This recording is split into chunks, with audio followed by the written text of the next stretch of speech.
Hello friends, welcome to Anisha the world. நான் உங்கள் அனு. இன்றைக்கி நம்ம சேனலில் நாம் ஒரு சூப்பரான கிறிஸ்பியான ரெசிபி தான் பார்க்க போகிறோம்.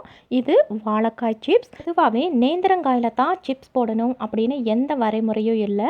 வாழைக்காயிலையும் சேம் அதே டிட்டோ நேந்திரங்காய் போலவே சிப்ஸும் போடலாம்.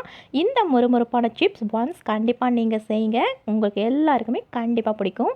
அதுக்கு இன்றைக்கி நான் ஒரு மீடியம் சைஸ் வாழைக்காய் எடுத்து அதோட தோலையெல்லாம் கட் பண்ணாமல் இந்த மாதிரி பீலர் வச்சு எடுத்துக்கோங்க. நைஃப்பில் கட் பண்ணிக்க வேண்டாம். அதை ஒரு கிரேட்டரில் பெரிய சைஸில் வச்சு சீவாமல் சின்னது இருக்குது பார்த்தீங்களா, அதில் சைடில் வச்சு மீன் வறுவலுக்கு சீவுறது போல் இல்லாமல் ரவுண்ட் ஷேப்பில் நார்மலாகவே சீவி இது போல் ரவுண்டாக இருக்கிற மாதிரியே பார்த்துக்கணும். ஸோ பாருங்கள், நான் மீன் வறுவல் போல் சீவலை, ரவுண்ட் ஷேப்பில் சீவிருக்கேன். ஸோ ஸ்ட்ரைட்டாக வச்சு சீவுங்க. இதே போலவே எல்லா பீஸும் கரெக்டான யூனிஃபார்மாக ரவுண்டாக இருக்கணும். அப்போ தான் பார்க்க சிப்ஸ் நல்லாயிருக்கும். இது எல்லாத்தையும் இப்போ ஒரு மிக்சிங் பவுலில் சட்டுன்னு ட்ரான்ஸ்ஃபர் பண்ணிக்கலாம். அது கூட ஒரு 4 கப் அளவுக்கு தண்ணி விட்டுக்கோங்க, அதாவது வாழைக்காய் மூழ்கிற அளவுக்கு. இது கூட அரை ஸ்பூன் அளவுக்கு மஞ்சள் தூள் சேர்த்திக்கோங்க. அப்புறம் டேஸ்ட்டுக்கு கொஞ்சமாக உப்பு. சில பேருக்கு சிப்ஸில் கொஞ்சம் உப்பு தாராளமாக இருந்தால் ரொம்ப பிடிக்கும், சில பேருக்கு உப்பு இல்லாமல் இருந்தால் தான் பிடிக்கும். ஸோ உங்கள் டேஸ்ட்டுக்கு தகுந்த மாதிரி உப்பை கூடவோ குறைக்கவோ செஞ்சுக்கோங்க. இது போல் இப்போ நல்லா ஒரு மிக்சிங் கொடுத்துட்டு இதை இப்போது நம்ம ஒரு 10 நிமிஷம் ஊற வச்சு எடுத்துட்டா போதும். இந்த மஞ்சத்தூளோட கலர் எல்லாமே இந்த வாழைக்காயில் கரெக்டாக கோட் ஆகிடும். ஸோ இப்படி நல்லா கலந்து விட்டுட்டு இதை இப்போ ஒரு லிட் போட்டு கவர் பண்ணி ஒரு 10 மினிட்ஸ் வரைக்கும் நாம் வெயிட் பண்ணி பார்ப்போம். 10 நிமிஷத்தில் இது நல்லா கலர் பிடிச்சிரும். இப்போது 10 நிமிஷம் ஆயிடுச்சு. இதை நாம் ஓப்பன் பண்ணி பார்க்கலாம். இதோ பாருங்கள், ஒரு 10 நிமிஷம் நல்லா ஊறினதும் அந்த எல்லோ கலர் எல்லாம் இந்த வாழைக்காயில் நல்லா கோட்டிங் ஆகிருக்கு. பாருங்கள், சூப்பராக எல்லோ கலர் வந்திருக்கு. இப்போ இந்த தண்ணி எல்லாத்தையும் நாம் ஃபில்டர் பண்ணிக்கலாம். ஏன்னா பொரிக்க ஆரம்பிக்கிறப்போ கொஞ்சம் கூட தண்ணியாக இருக்கக்கூடாது. இதை ரொம்பவே பிழியாதீங்க. ஓரளவுக்கு லைட்டாக மேலோட்டமாக எடுத்து வச்சா போதும். தண்ணியெல்லாம் ஆட்டோமேட்டிக்காக அதுவே ட்ரைன் ஆகிடும். நீங்கள் புளிஞ்சிங்கன்னா ஒரு மாதிரி சொதன்னு ஆயிரும். ஏன்னா இதை நாம் திக்காக கட் பண்ணல, ஓரளவுக்கு மீடியமாக தின்னாக தான் இருக்கும். ஸோ பிழிஞ்சிடாதீங்க. லைட்டாக இதோட தண்ணியெல்லாம் ட்ரைன் ஆனால் போதும். பொதுவாகவே ஆயிலில் தான் எல்லோ கலர் மிக்ஸ் பண்ணி ஆயிலையே பொரிக்கிறப்ப ஊற்றுவாங்க. ஆனால் நாம் இன்றைக்கி அப்படி பண்ணலை. இப்படி 10 நிமிஷம் ஊற வச்சாலே பாருங்கள், நல்லாவே எல்லோ கலர் இது எல்லாத்துக்குமே கோட்டிங் ஆயிருக்கு. இதை இப்போ நாம் பொரிக்க ஆரம்பிச்சிடலாம். ஆயில் மீடியமான ஹீட்டில் இருக்கணும்.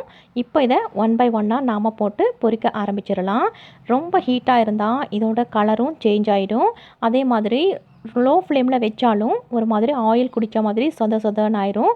ஸோ மீடியம் ஹீட்டில் வச்சு இதோட கலர் சேஞ்ச் ஆகிறதுக்கு முன்னாடியே நாம் பொரிச்சு எடுத்துக்கணும். அதனால் லோ ஃப்ளேமுக்கு கொஞ்சம் அதிகமாக வச்சுட்டு இதோட கலர் சேஞ்ச் ஆகிறதுக்கு முன்னாடியே லைட்டாக இப்படி ஒரு தடவை பெரட்டி விட்டுட்டு இது ஒரு மாதிரி சலசலப்பு அடங்கினதும் நாம் சட்டுன்னு எடுத்துடலாம். ரொம்ப நேரம் வச்சா ஒரு மாதிரி ரெட்டிஷ் ஆகும். இல்லை லோ ஃப்ளேமில் வச்சா ரொம்பவே ஆயில் கண்டிப்பாக குடிக்கும். ஸோ மீடியம் ஃப்ளேமில் வச்சு சட்டுன்னு ஒரு 1 மினிட்லேயே நல்லா பெரட்டி போட்டுட்டு இந்த மாதிரி நாம் தனியாக எடுத்துக்கலாம். பாருங்கள், இப்போ எப்படி சூப்பராக எல்லோ கலராக செம்மையாக கடையில் செய்கிறது போலவே நேந்திரங்காய் சிப்ஸ் போலவே இருக்குது. இப்போ அடுத்த பேட்சையும் நான் போட்டு எடுத்துக்கிறேன். இது செய்கிறது ரொம்ப ஈஸிங்க. சட்டுன்னு 2 மினிட்ஸில் ஈஸியாக குழந்தைங்க கேட்குறப்போ சட்டுன்னு செய்யக்கூடிய ஒரு ரெசிபி இது. வீட்டில் வாழைக்காய் இருந்துச்சுன்னா கண்டிப்பாக நீங்கள் ட்ரை பண்ணி பாருங்கள். மொறுன்னு அவ்வளோ கிறிஸ்பியாக செம்மையாக இருக்கும். குழந்தைங்களுக்கும் பெரியவங்களுக்கும் எல்லாருக்குமே கண்டிப்பாக பிடிச்சமான ஒரு சிப்ஸ் வெரைட்டி இது. சிப்ஸ்னாலே மேக்ஸிமம் எல்லாருக்குமே பிடிக்கும்.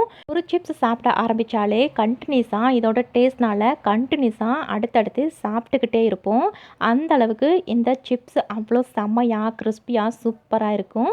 அவ்வளோதான், இப்போ நான் எல்லாத்தையும் போட்டு எடுத்துட்டேன். இதே போலவே நம்மளுக்கு எந்த அளவுக்கு சிப்ஸ் தேவையோ அந்த அளவுக்கு நாம் பேட்சாக போட்டு இதே போலவே பொரித்து எடுத்துக்கலாம். அவ்வளோதான், பாருங்கள், நம்மளுடைய சூப்பரான வாழைக்காய் சிப்ஸ் இப்போது செம்மையாக கிறிஸ்பியாக ரெடி ஆகிடுச்சு. இதை பாருங்கள், நான் உடச்சி காட்டுறேன். அவ்வளோ கிறிஸ்பியாக டேஸ்ட்டாக இருக்கும்.